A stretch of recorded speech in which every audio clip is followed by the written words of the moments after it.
All right, here, let me hit All play on right. Does this. Cuphead have This is umbrellas? what I'm excited for. Yes. Are we doing it? Do we have my footage? Yeah, we're Oh, doing. wow. Yes, Yeah, we we got do. we have your Damn. footage for the first time in God knows Oh, how am I long. fighting the wizard on expert? Oh, shit. This took me 2 hours to beat. I Oh, guess yeah, we know what wizard we'll be on watching. expert. Yeah, you'll be watching this wizard for a while. I can only tell it's expert because of how fast I restart. I'm like, yeah, I did beat it though. So hi everyone, and welcome to my review. And today we are going to be reviewing the entirety of, but also the DLC specifically of Cuphead, and the DLC being called The Delicious Last Course. This came out on June 30th. So if you've been a Cuphead fan, you played a game that was in development for 7 to 8 years, came out in 2017, and was incredible and well polished. And now you are playing a 4 to 5 year development DLC. Like, can you say another game where the producers took 5 years to handcraft DLC that they then charge you $7 to buy? Like, absolutely. I just have to start with that. That the amount of care that went into this game far outweighs the amount they're charging their clientels. Like, just so you know, if you're a Cuphead fan, you don't even need to watch the rest of the review. But if you're not a Cuphead fan, let us begin. All right. So yes, we're going to be reviewing Cuphead again. The Delicious Last Course. This is Studio MBHR, which is Moldenheimer, is the last name of the two brothers that created Cuphead. These guys are really amazing in my mind because they kickstarted this game forever ago, 2011, 2010, even was the earliest concepts, and they kept wanting to like push it. And for those who don't know, there's a documentary about Cuphead on YouTube and maybe even Netflix. I can't remember, where these guys, they literally like put mortgages on each of their houses and like have like Kickstarters from all their friends and GoFundMe's and all that stuff just to pay for this game to even have a chance. And when they were given the opportunity to drop this game, they continued and like put even more effort in it. So to me, this is like developer 101 right here, where if like they wanted something beautiful and their vision to absolutely not be smudged at all, and they went full throttle into that. I can only say that about a few other companies. Obviously, Nintendo, the guys that did Hollow Knight, and a few others, but like these guys would have died to see this game come out as it did, and it's really cool to see Studio MBHR like be such a passionate company. So anytime you guys see that name in the future, I highly recommend keeping your eye on it. Although I don't know when we'll ever see another game by Studio MBHR. Although they have said they want to do other non-Cuphead games in the future. Just to give you guys some backstory on them, this came out, it says the 29th. I thought it came out on the 30th, but maybe it was 29th in other countries. And then the initial release was on September 2017. Again, this game was his total been, including the DLC, been in development for about 11 years, which is incredible. Let's see. I played this on Steam, but you can get it on literally everything: the Switch, PS4, 5, OS X. What the actual fuck is that? Xbox One, Windows, and not to mention they are actually coming out with a physical. Should I know what that is? A physical Yes, you copy of the. should. It's It's macOS. Mac OS. Oh yeah. That's why I just don't care. They are coming out with a Ow! physical. This is what I really wanted to get initially, but it just didn't come out on launch day, and I had to play the DLC. But the Switch is coming out with a physical version of Cuphead, which includes all of the game, including the DLC, all on one card, so you don't have to download any DLC or anything like that. I think that's genius. Like what Paul was saying, if you really love Cuphead, I will be buying this physical copy just to have it on my Switch. But like, it's just awesome that this is a full game now. Where I would have said it was an indie game before, this addition of the new island and the DLC like really fills it to the brim. Like absolutely a full game now. Where it was pretty much a full game before, but you know, really full now.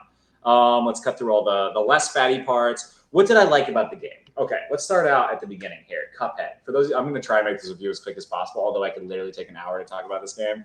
Cuphead is a concept that these guys who loved old cartoons came up with. Basically, you see these old like rubber hose animation style cartoons and these old like styles of comedy, the slapstick and just ridiculous over the top cartoon comedy where you know like a guy's head will explode and he'll be covered in black soot and he'd be blinking through the soot, like that kind of thing, you know, where things are so over the top and ridiculous, but they work because it's a cartoon.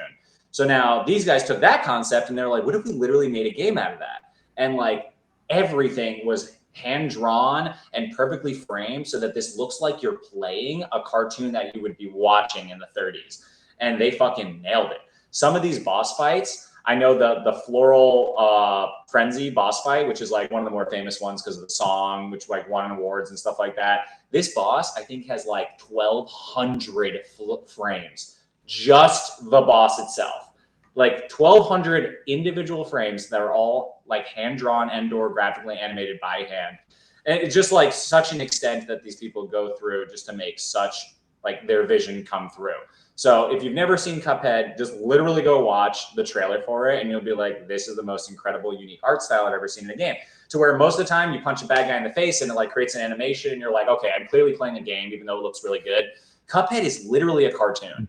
And I do not even fucking understand how they make some of the seamless movements actually playable. You know what I mean? Like, yeah, it's the same thing. It's like, wait, this is literally a cartoon, but I'm playing it. How is he moving so fluidly when I'm beating him up and like, you know, the hitboxes, all this. Anyway, I digress, but like the technology is quite legitimately insane. Yeah, It's insane. I think Blink was in high behind... school when these cartoons were popular. Yeah, probably, right? Probably college. No, I'm just kidding. But the whole point behind the game is that, like, behind the animation at least, is that this game was not easy to make. It like they could have had this idea and half-assed it, like a lot of other people had with the old cartoon style. They literally took, yeah, they took their time to individually create each scene so that it is as flawless as possible. And it was an 11-year process because of that, all the way through to the end of the DLC. Aside from that, the gameplay is flawless. If you guys are bullet hell fans, you're psychos like me. It's one of the most sadistic genres of gaming literally ever. But if you like getting shot at by every fucking angle and just figuring out which direction to go to avoid all 10 of those bullets at the same time and just feels so damn good to succeed through that, then this is the game for you. This is a game where literally like, yeah, 10 dudes have a gun to your head and you have to dodge all of it and you feel awesome at the end of it and you did good. You know what I mean? But like at the beginning, there's no way to beat these levels. So overall gameplay is a boss rush, bullet hell with some levels, but for the most part, a boss rush where your skill is important. I would say this is the Dark Souls of platforming, where Hollow Knight kind of follows in the adventure route. Cuphead has the like, it's not necessarily Dark Souls in the Dark Souls way, but it's Dark Souls in the way that like you will only beat these if you persevere. You will only succeed at this game if you truly want to and you want to persevere. And the satisfaction you get is insane. Like how many times I've beaten a boss and been like, fuck yes, like it just innately screamed it out after I beat it, not knowing that beating was coming. And I'm just like, this feels so good. Incredible. What else? Visuals, music, all the music was orchestrated as well by Christopher Madigan. He's part of the MBHR team. I bet we'll see him again.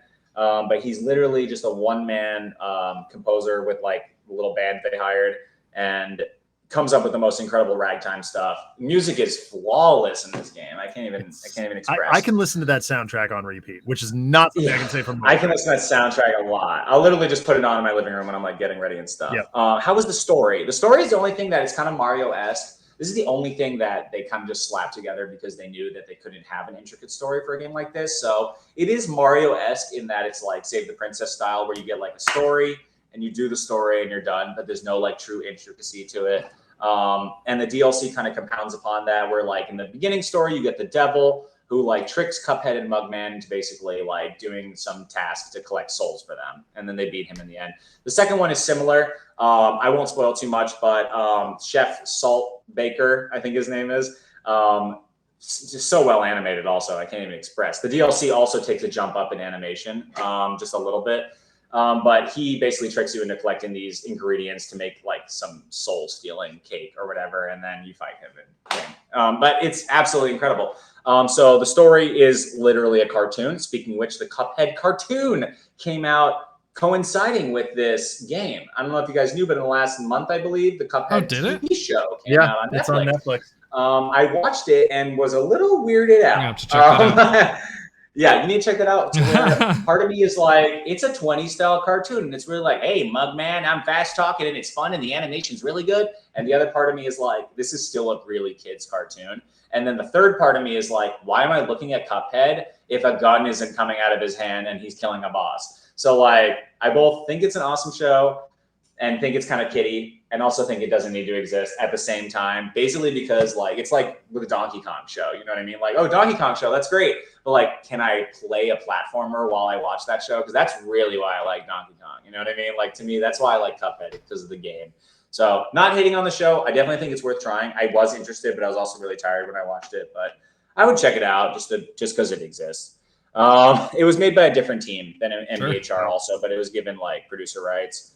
Let's see. Story, gameplay, the art. Yeah, we went over the art was absolutely just phenomenal, like unheard of in this day and age, to the point where there was a game called Enchanted Portals that was kickstarted, and I actually talked to the devs on this game. I think I told you guys on the podcast years ago.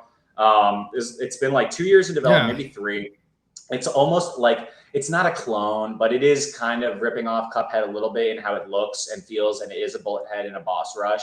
But so many people saw it and were hesitant to accept it that they were like kind of pushing back on the devs, and the devs apparently like never developed on it because they were so upset that people were saying it was a hack or it was a copy. But to me, that art style and that unique like vision is really like, now it's unique to this kind of genre because of Cuphead. So if I was, I mean, if you think about it, even if they are like 1-for-1 copying the style, the amount of work they have to put in to make another game like this, to hand draw that many frames of animation, like it's a different fucking thing. It's like that's different. A whole. And not to mention, it's like saying like, wow, this really good game came out. It's one of a kind, and then someone else is like, okay, I really loved that game, so I made a game like that. It's not one of a kind, but it's very close to that game. I'm going to be like, well, I really loved the first game, so yeah, of course I want to play the second game. I don't care if it's not the same company. Now the genre is 2 instead of 1. Yeah, so it's like Souls games, right? Yeah, exactly. Yeah, like just like Souls games, where it's like, as much as we love playing the From games, if another company drops a Souls-like game and it's not From Software, we're immediately like, interesting. Like now I'm kind of down to try this because someone else is kind of bring this kind of genre to life. That being said, Enchanted Portals did not make it off the floor. I actually did talk to the devs. I think I just said that.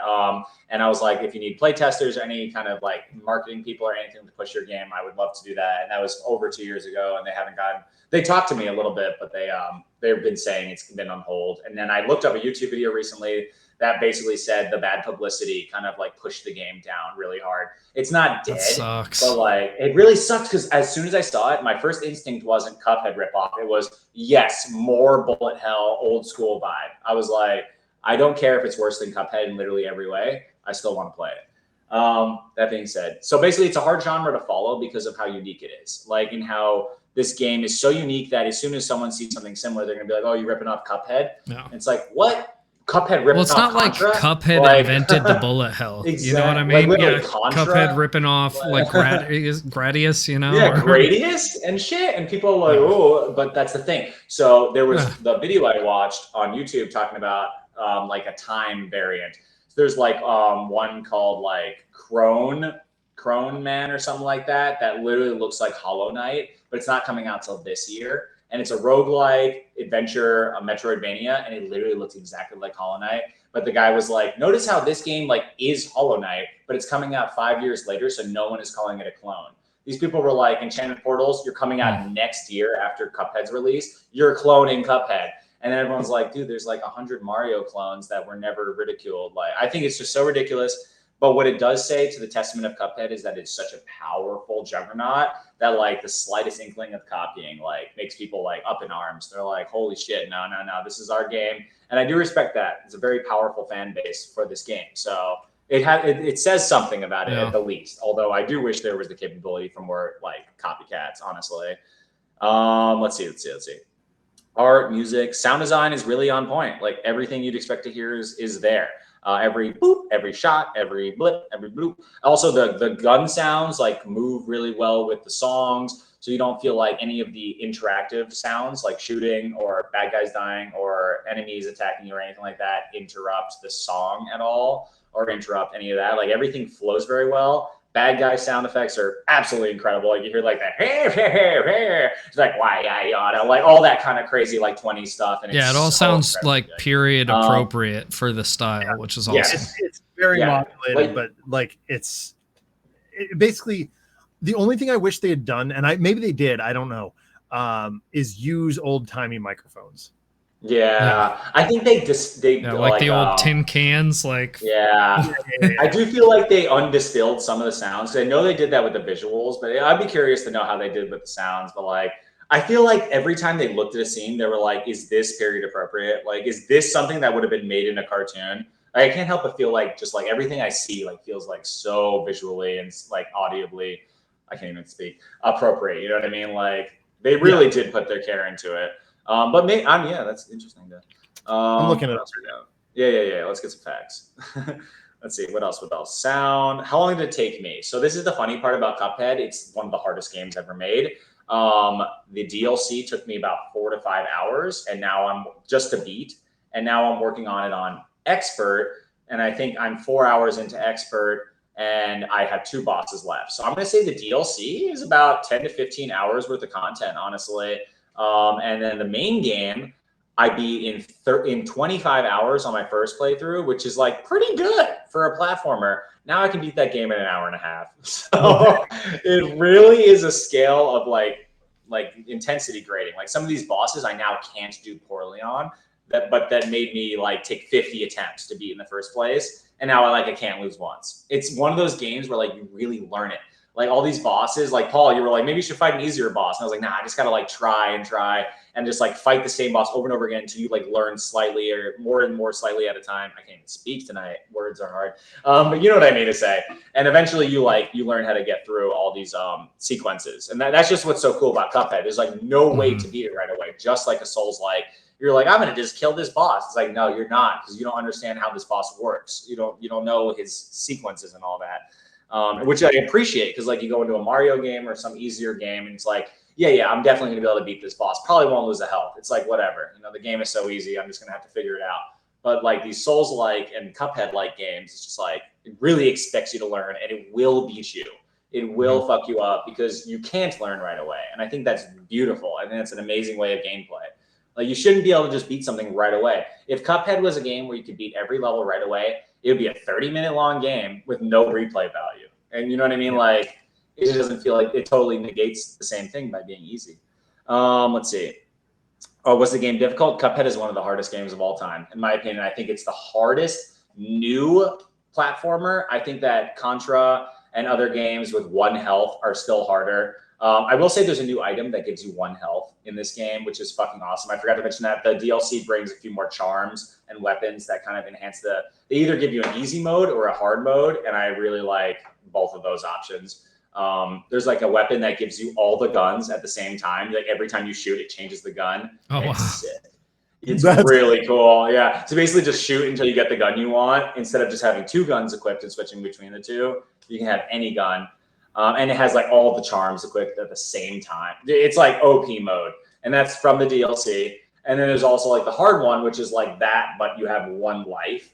And then there's like super easy mode, which is Miss Chalice, the new DLC character, where she has 4 health. She has a double jump. She can parry sideways instead of like jump parry. So Cuphead's is a little more precise. I still do prefer playing as Cuphead. I think it's just how I learned. I watched a YouTuber who was like a pro at it. He like a jillion% of the game. And he still was like, I think I just prefer that original style. So it's not just me. Miss Chalice is a different way of playing the game. So if you get the DLC and you don't love her, I think that's fine, because she is like a new character. She doesn't play like Cuphead and Mugman, which is fine.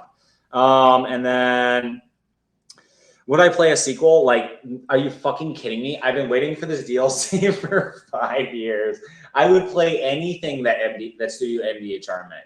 I literally, no joke, will play anything they release, like any game. I think that is a fact. They are an incredible company, and now after this, they're 1 game. Imagine making 1 game and becoming such a big company because of it, and getting so much notoriety from 1 game over the course of 11 years. Absolutely incredible. On top of that, oh no, my phone died. What was the last one? Was just the rating, I think. On top of that, yeah, they just put in so much work that I can't like imagine them making a bad game. Last but not least, we have the overall rating. So just to make sure, this DLC is basically kind of what we're rating it off of, although we're doing the whole game as a whole for the most part. Altogether, the DLC adds a lot of content. If you're a Cuphead fan, but you're wondering why you should play this, it's 6 bosses plus 5, maybe 6 like mini bosses, the parry bosses, and just the whole new island. Also, it adds fast travel. Those parry bosses were cool. The parry bosses are really cool, and they like really train your skills. I feel like too, like as far as your jumping and timing, that's just like something I needed. Like having not played in a while, playing those guys all in a row, I was like, oh shit, this is really awesome. This like trains you into the game. And not to mention, so you add fast travel because the guy in the boat who's like on each aisle, you click on him and he's like, which island do you want to go to? So you got fast travel, you got Miss Chalice, you have some new, oh, look at my background. That's funny. You have some new, that's funny. Every time during my stream, I click on anything but the game, it like shows you my desktop. It's so ridiculous.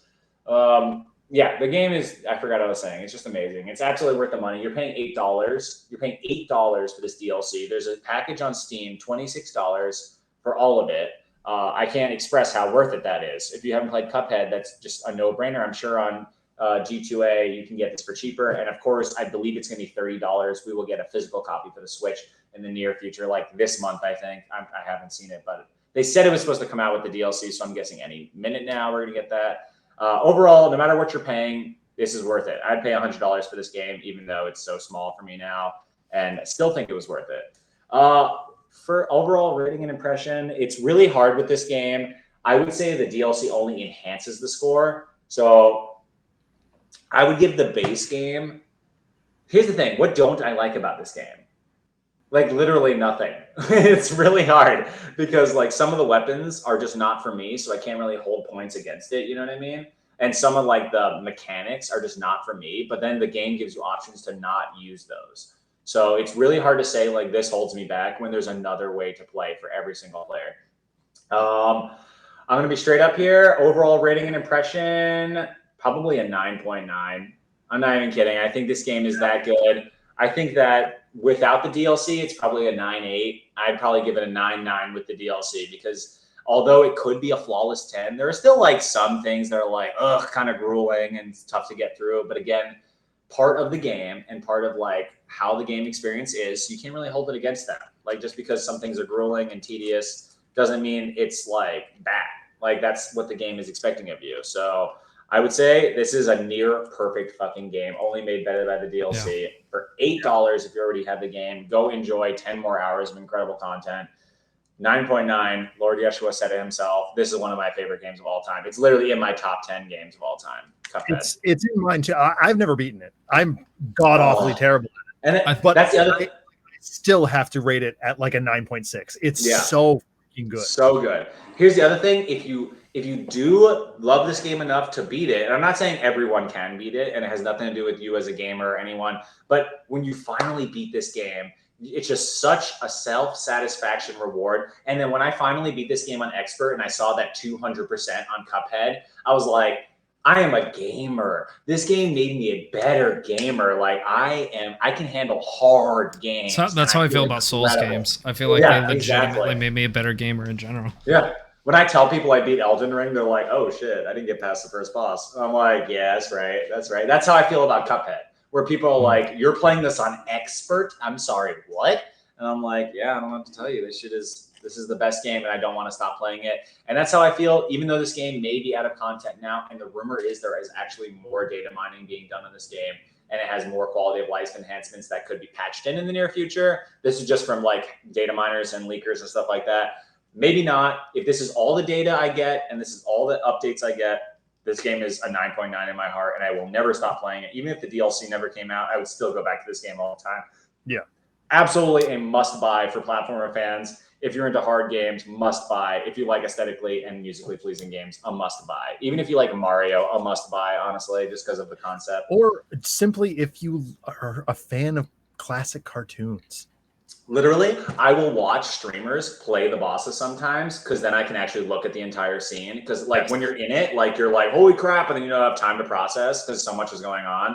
Yeah. And then just being able to watch these scenes, sometimes just like, holy shit, I can't believe this is happening in a boss. Just the amount of movements being like drawn in and shown. The first time I played that game, I busted out my old animation textbook and just pause the game and just look things up because it is like, oh wait, perfect homage.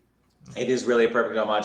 I will say it is somewhat graphically designed in some of those aspects, but 99% of it is like hand animated at least. Yeah. So yeah, absolutely a stunning game. It should set an example for future games, in my opinion, where like that care and hand taken technique should be like really, really treasured. It's something that the gaming industry needs a lot more of. Yeah. Yeah. Anyway, I hated this game. You hated it? Yeah. But that's not to say that's not saying it's not a good game. It's an excellent game. It's just not a game that I'm good at, and it's not my like I was saying at the beginning of the show, I'm not really into bullet hells, and this is like the king of bullet hells. And it is so it's just not my style, but it's an incredible game. It's so fun to watch. So but watching it is I'd still probably I don't disagree with your score though. You know, like I think I honestly as far as execution is concerned, it's hard not to give it that. So I was hard pressed not to give it a 10, honestly. I had to just be realistic. I mean, the fact that we, like you said, there's data miners and stuff out there that are saying, oh, there's still some quality of life improvements. Could be a 10 eventually. There is still improvement to be had. Yeah, definitely one of the best games I've ever played in my life, though. All right, let's switch back real quick.